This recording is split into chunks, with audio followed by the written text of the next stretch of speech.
लीलावती देवी महिला महाविद्यालय के ऑनलाइन एजुकेशन में आपका स्वागत है। आज हम पढ़ेंगे प्रयोजनवाद। प्रयोजनवाद को प्रयोगवाद, व्यवहारवाद, उपयोगितावाद आदि के नाम से हम लोग जानते हैं। इंग्लिश में इसे प्रैग्मेटिज्म कहते हैं। अब प्रयोजनवाद की उत्पत्ति की बात की जाए तो प्रयोजनवाद की उत्पत्ति अमेरिका में हुई थी। अमेरिका के विषय में आप जानते ही हैं कि अमेरिका का निर्माण विभिन्न देशों से आए हुए व्यापारियों या निष्कासित लोगों या अधिक से अधिक मुनाफा कमाने वाले लोगों के द्वारा किया गया था, जो विभिन्न धर्मों को मानते थे। विभिन्न धर्मों को मानने वाले लोगों की वजह से वहां पर कोई एक विशेष धर्म नहीं था, अंधविश्वास नहीं था और वो अधिक से अधिक प्रयोग पर बल देते थे।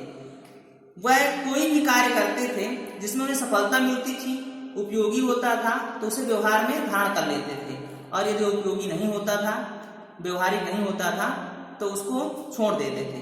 इसी वजह से अमेरिका का आज इतना विकास हो सका है। तो प्रयोजनवाद भी वैसा ही है, पूरी तरह प्रयोग पर आधारित है, जिसकी वजह से आज प्रयोजनवाद शिक्षा के क्षेत्र में काफी योगदान प्रदान करता है।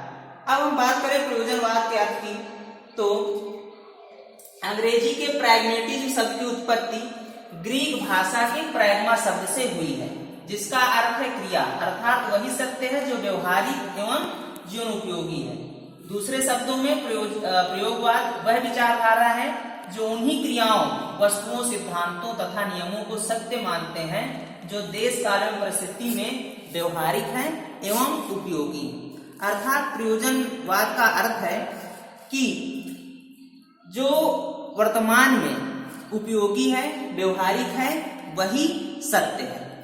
अब बात करें प्रयोजनवाद के रूप के बारे में, तो प्रयोजनवाद को मुख्यतः 3 रूपों में विभक्त किया गया है। पहला है मानवतावादी प्रयोजनवाद, दूसरा है प्रयोगवादी प्रयोजनवाद, तीसरा है जीव विज्ञानवादी प्रयोजनवाद, जिसे हम प्राणी शास्त्रीय प्रयोजनवाद भी कहते हैं। बात करें मानवतावादी प्रयोजनवाद की, तो मानवतावादी प्रयोजनवाद मनुष्य की आवश्यकताओं और आकांक्षाओं को अधिक बल देता है, जिसमें मानवता के पक्ष पर बल दिया जाता है। दूसरा है प्रयोगवादी प्रयोजनवाद। प्रयोगवादी प्रयोजनवाद में के समर्थकों में से पियर्स का नाम सबसे आगे है। यह सभी प्रयोग पर बल देते थे। इनका मानना था कि सत्य वही है जिसका परीक्षण किया जा सके और परीक्षण करने के बाद उसका निरीक्षण किया जा सके। तीसरा है जीव विज्ञानवादी प्रयोजनवाद। जीव विज्ञानवादी प्रयोजनवाद के समर्थकों में सबसे पहले जॉन डीवी का नाम आता है। उनका मानना है कि मनुष्य को वातावरण के साथ अनुकूलन करना चाहिए। मनुष्य का जीवन संघर्षमयी है और उसमें जो कमजोर होता है वह समाप्त हो जाता है। जो अनुकूलन कर लेता है वातावरण के साथ, उसी का जीवन संभव है।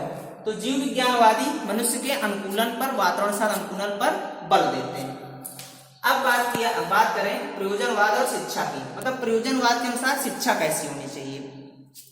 तो प्रयोजनवादियों का मानना है कि शिक्षा एक सामाजिक कार्य है। मनुष्य एक सामाजिक प्राणी है, तो शिक्षा के द्वारा मनुष्य को सामाजिक कार्यों में कुशल बनाया जाना चाहिए। साथ ही उसमें प्रजातांत्रिक गुणों का विकास करना चाहिए ताकि वह समाज की और अपनी आवश्यकताओं की पूर्ति कर सके। अर्थात शिक्षा ऐसी हो जो मनुष्य की आवश्यकताओं एवं उसमें प्रजातांत्रिक गुणों का विकास करने वाली। अब बात करें कि प्रयोजनवाद के अनुसार शिक्षा के उद्देश्य कैसे होने चाहिए। प्रयोजनवाद ने शिक्षा के किन किन उद्देश्यों को महत्व प्रदान किया है। तो पहला है मूल्यों का निर्माण। प्रयोजनवादियों का मानना है कि शिक्षा ऐसी होनी चाहिए जो मनुष्य में मूल्यों का निर्माण कर सके। मूल्यों के निर्माण से मतलब यह है कि जो भी आदर्श है, जो भी नैतिकता है, वह आदर्शवाद संबंधित ना हो, बल्कि ऐसे मूल्य जो वर्तमान समाज के लिए उपयोगी हो, जिनका वर्तमान समाज में हम प्रयोग कर सके। दूसरा है बालक का विकास। बालक के विकास पर बल दिया जाए तो प्रयोजनवादियों का मानना है कि बालक का अत्यधिक विकास किया जाना चाहिए, किंतु बाद में इसमें विरोधाभास उत्पन्न हो गया। कुछ प्रयोजनवादियों का मानना था कि विकास कितना किया जा सके, कितना किया जाए, क्योंकि विकास के चरम पर पहुंचने के बाद विकास का अंत भी संभव है, विकास एक सीमा तक ही बढ़ सकता है। अब इसकी बात करें सामाजिक व्यवस्था की योग्यता। अगला उद्देश्य है सामाजिक व्यवस्था की योग्यता।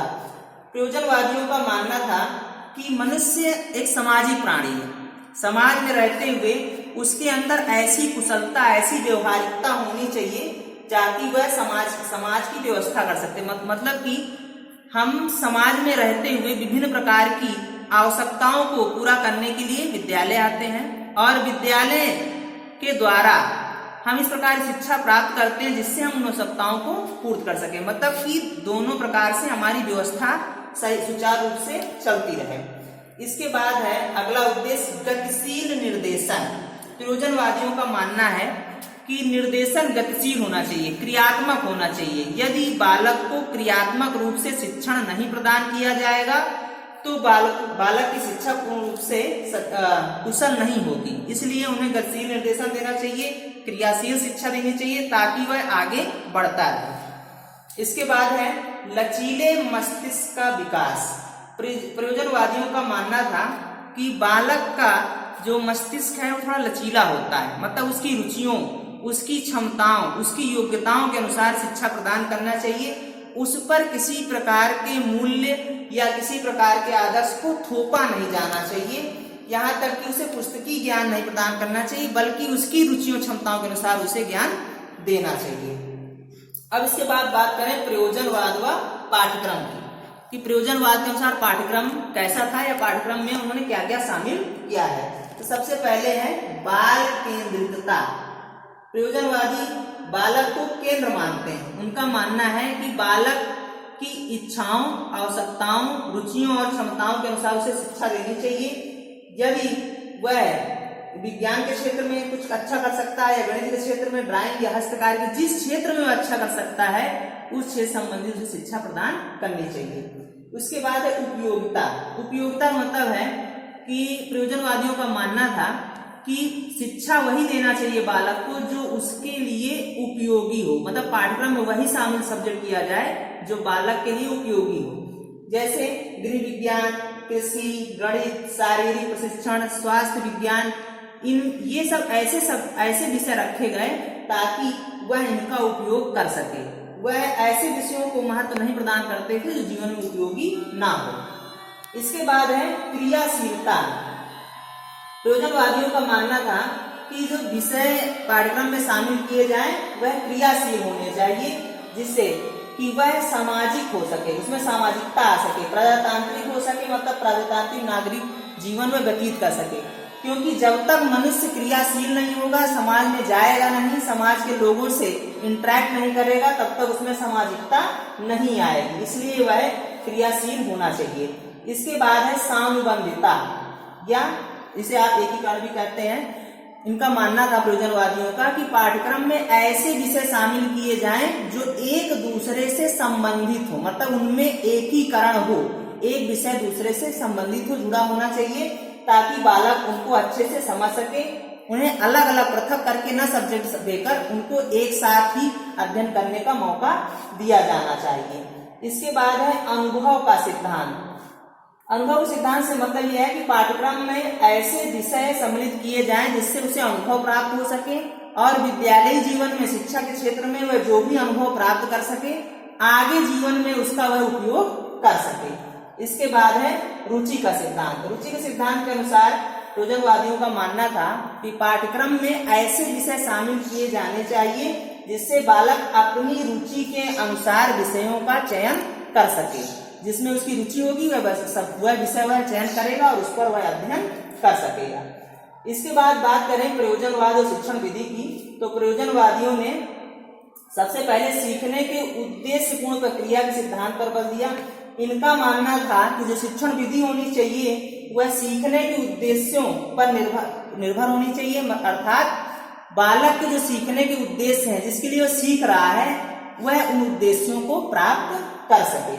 दूसरा था क्रिया व अनुभव द्वारा सीखने का सिद्धांत। इस शिक्षण विधि में प्रयोजनवादियों का मानना था कि बालक को अधिक से अधिक क्रिया करने का मौका दिया जाए, करके सीखने पर बल दिया जाए और अनुभव द्वारा सीखने पर बल दिया जाए। यदि बालक को हम सक्रिय रूप से पूरी सजगता के साथ सीखने का मौका देंगे तो वह ज्यादा अच्छे से उस कार्य को कर सकेगा और जो अनुभव वह प्राप्त कर सकेगा वह भावी जीवन में उनका प्रयोग करके सफलता प्राप्त कर सकेगा। इसके बाद है अगली विधि है एकीकरण का सिद्धांत। एकीकरण सिद्धांत मतलब यह है कि जो भी विषय उसे अध्ययन कराया जाए वह एक विषय से दूसरे विषय से क्या संबंध है उनको बताते हुए अध्ययन पर बल दिया जाए। एक सब्जेक्ट का दूसरे सब्जेक्ट से क्या संबंध है यह उन्हें जोड़ते हुए बताया जाए ताकि वह उसे सफलता के साथ सीख सकें। इसके बाद है योजना विधि। आप सभी जानते हैं कि किलपैट्रिक महोदय ने योजना विधि अर्थात प्रोजेक्ट विधि का प्रतिपादन किया था। इनका मानना था कि किसी भी समस्या का समाधान करके सीखने पर हम उसे अच्छे से सीख सकते हैं। इसलिए प्रयोजन विधि को भी इन्होंने शिक्षण विधि में शामिल किया ताकि हम समस्याओं का समाधान आसानी से कर सकें। तो आज के लिए इतना ही। अगली क्लास में हम लोग पढ़ेंगे प्रयोजनवाद के अनुसार शिक्षक, विद्यालय, छात्र और इसके साथ इसके आगे सिद्धांत, इसके गुण दोषों का हम अगली क्लास में अध्ययन करेंगे। आज इतना ही। धन्यवाद।